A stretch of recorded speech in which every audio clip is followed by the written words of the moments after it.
Si Allah Ta'ala est capable de pardonner à une personne qui a autant affecté Nabi Karim sallallahu alayhi wa sallam, alors nous avec nos péchés, assurément, Allah il peut nous pardonner et Allah nous pardonnera principalement durant ce mois de Ramadan, si nous sommes sincères. Mes chers frères, mes chères sœurs, nous n'imaginons pas la clémence, nous n'imaginons pas la gentillesse d'Allah. Vous savez, dans d'autres religions qu'on ne citera pas, ils disent Dieu est amour. Ils le disent eux, mais nous on ne le dit pas assez. Et nous on n'a pas besoin de dire que Allah est amour. Nous on dit Allah est Rahman et Rahim. Et ces deux termes-là, vous ne les retrouvez pas dans les autres religions. Rahman, Rahim. Il y a même, on va dire son nom, ou alors on vous demandera, il y a un homme qui a dit les plus beaux noms de Dieu, pas musulmans, les plus beaux noms de Dieu, ce sont ceux qui se trouvent dans le Coran. Qui a dit ça? Jean-Paul II. Jean-Paul II, l'ancien pape, il a dit, avoué que les plus beaux noms de Dieu, ce sont ceux qui se trouvent dans le Coran. Donc nous on ne dit pas qu'Allah est amour, c'est au-delà de ça.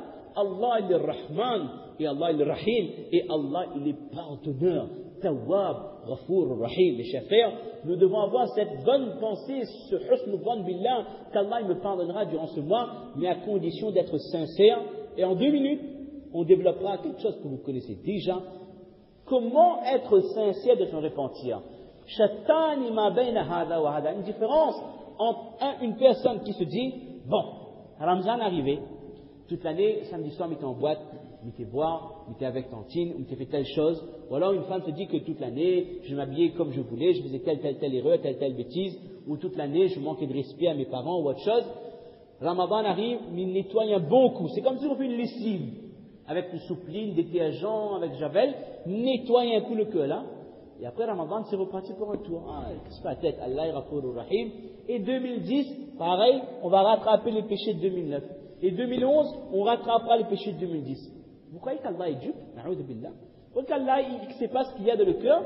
Ya'lamu kha'inat al-a'yun wa ma tukhfi as-sudur. Allah, il connaît l'œil qui, comment on va dire ça? L'œil, j'ai pas la traduction, on ne peut pas dire de bêtises, l'œil qui trompe. Allah Ta'ala, il connaît également ce qui se cache dans les cœurs.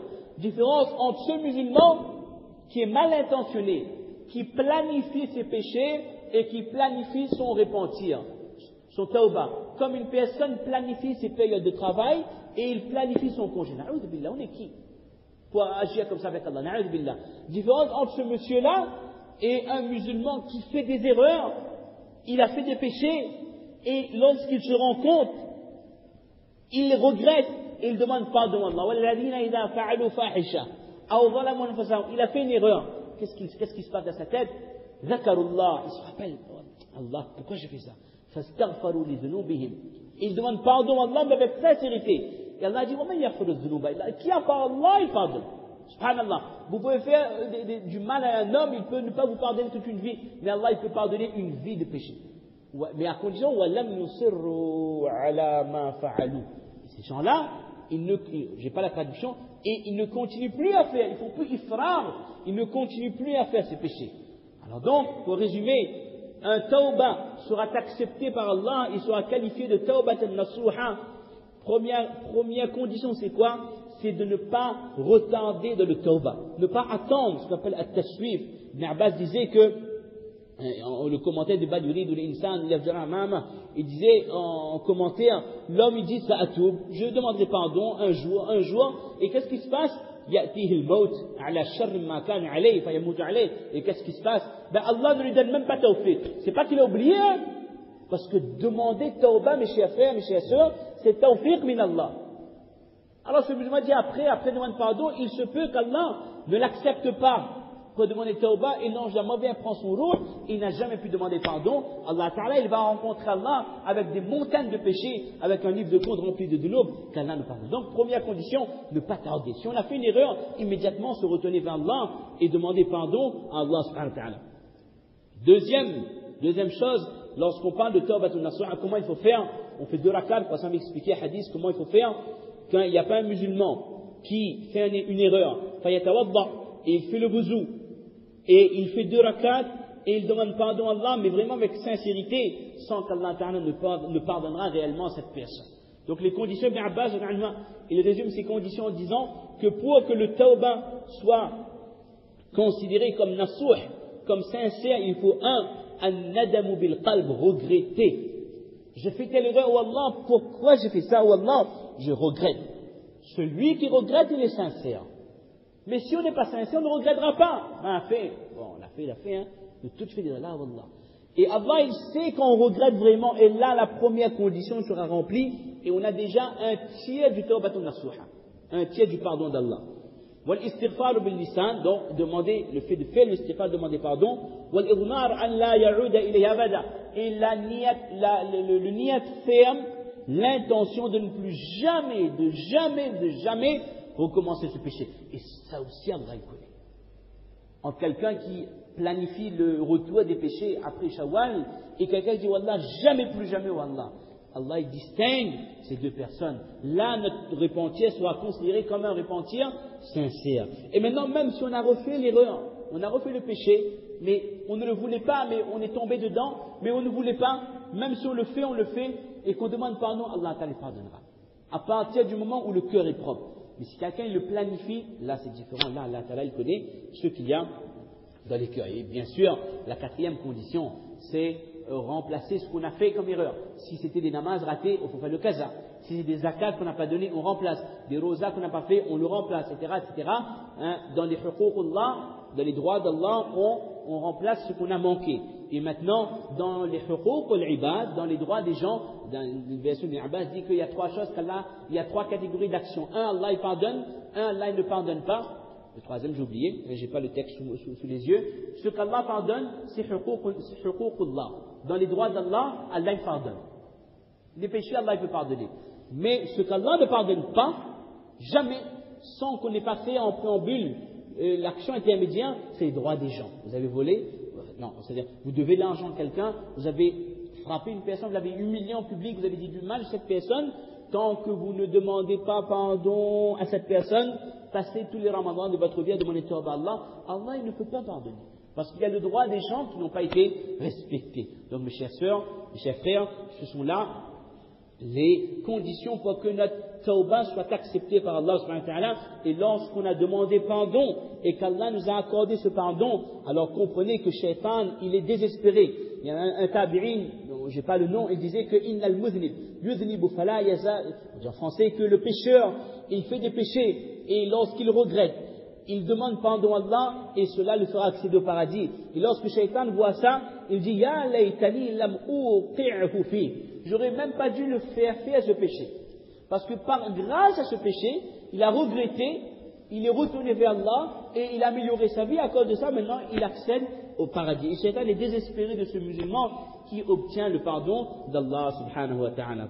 Donc, Allah ta'ala, mes chers frères, mes chers sœurs, donne tawfiq de comprendre les paroles qu'on a dit aujourd'hui. Et c'est un dernier point. Comment on reconnaît, ça c'est une parole ajib, ça, dit comment on reconnaît une personne qui a changé sa vie.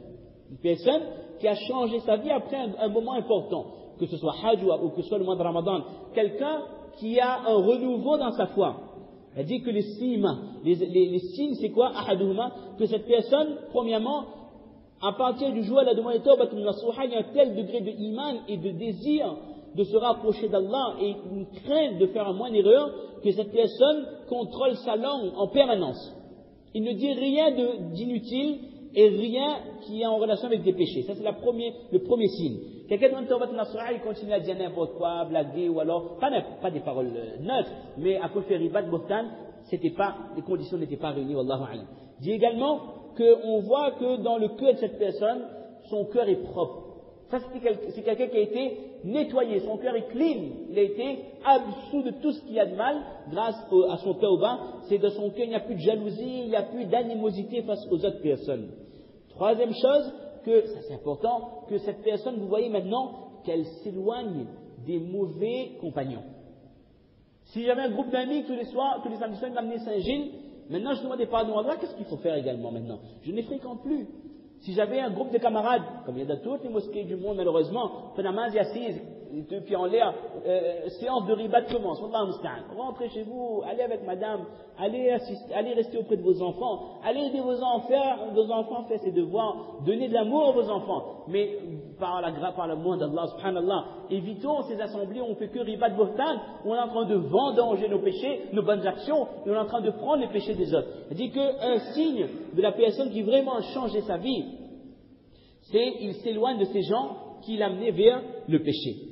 Et quatrièmement, et ça, Wallah, qu'Allah nous donne ce ciment, cette qualité, an yakuna musta'iddan lil maut, que cette personne est prête à mourir. N'importe quand le maut vient, on pourrait dire comme ça, je signe. Ça, pas beaucoup de gens comme ça.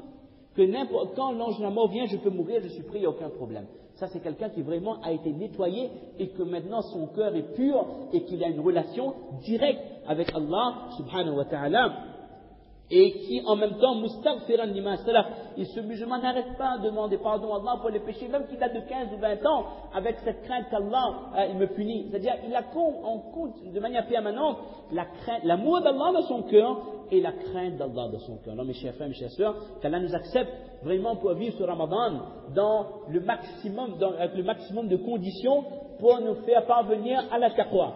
Que nous puissions accomplir, qu'Allah nous donne le tawfiq plutôt, d'accomplir le maximum de bonnes actions, qu'Allah nous donne la force, le sabr anil ma'asiyah, pour rester éloigné du haram, pour contrôler notre nafs, et qu'Allah nous accepte pour demander pardon sincèrement, le tawbatul nasuha, pour que l'objectif du Ramadan soit atteint, la'allakum tattaqoun, qu'Allah fasse de nous des muttaqis, des gens dont les cœurs sont remplis de piété et qui en permanence, ils ont muraqabatullah, la pensée d'Allah de leur cœur. Wa ma tawfiqi illa billah. On fait un petit rappel également que tous les dimanches matins, durant le mois de Ramadan, de 10h30, pas 10h, de 10h30 à 11h30, il y aura un programme, la semaine prochaine, le 3e, 4e, des différents ulama de Saint-Denis. Et également, aujourd'hui, il y a un programme spécifique, Masjid en ville, Nour Islam, pour hommes et dames.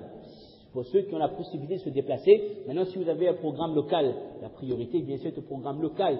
Mais si quelqu'un du côté du centre-ville, c'est un thème qu'il faut aborder. J'allais presque dire, c'est un abcès qu'il faut crever. C'est le problème lié aux personnes âgées. Le manque de respect qu'il y a par rapport aux personnes âgées. Je ne dis pas avec les nouvelles générations, ce n'est pas les jeunes. Par rapport même à ceux qui ont 40, 50 ans, c'est le respect des parents et d'une manière générale des anciens. Nous n'avons plus de considération, de respect pour les anciens. Et malheureusement, il y a maintenant trop de cas de parents, de musulmans, parfois même religieux, qui prennent cette décision horrible, inhumaine, d'envoyer leurs parents en maison de retraite. Ça, c'est vraiment la pire des choses. Mes chers frères, celui qui fait ça, Allah musta'an. On va essayer d'aborder ce thème. Il y aura 3 intervenants, des petits modules, c'est après Namaz Zohar. Namaz Zohar, il y a une à 15 en ville centre-ville Saint-Denis. Il y aura 3 modules, 3 interventions de 3 alim différents, 3 fois 15 minutes, donc 45 minutes, pour qu'après Zohar, on puisse se reposer comme il faut jusqu'à Asr. Donc, on va essayer d'aborder le respect envers les parents. Ça sera le premier thème, Inch'Allah. Et les anciens, de manière générale. Deuxième thème, c'est comment agir avec des parents qui sont âgés. Quand votre papa, votre maman, 40 ans, 50 ans, ça va, tranquille. Mais quand vos parents ont 75, 80 ou 90 ans, c'est plus pareil. C'est plus le même homme, c'est plus la même dame, c'est plus la même mère qui vous a élevé. Comment agir avec des parents qui sont âgés? Et la troisième problématique, c'est, on va aller un peu plus dans le fond du sujet. Qu'Allah t'en tawfiq de comprendre, de faire amal. Donc l'entrée des dames également sera disponible. Subhana rabbika rabbil izzati amma yasifun. Wa salamun ala al-mursalin wa akhiru da'wana alhamdulillahi rabbil alamin.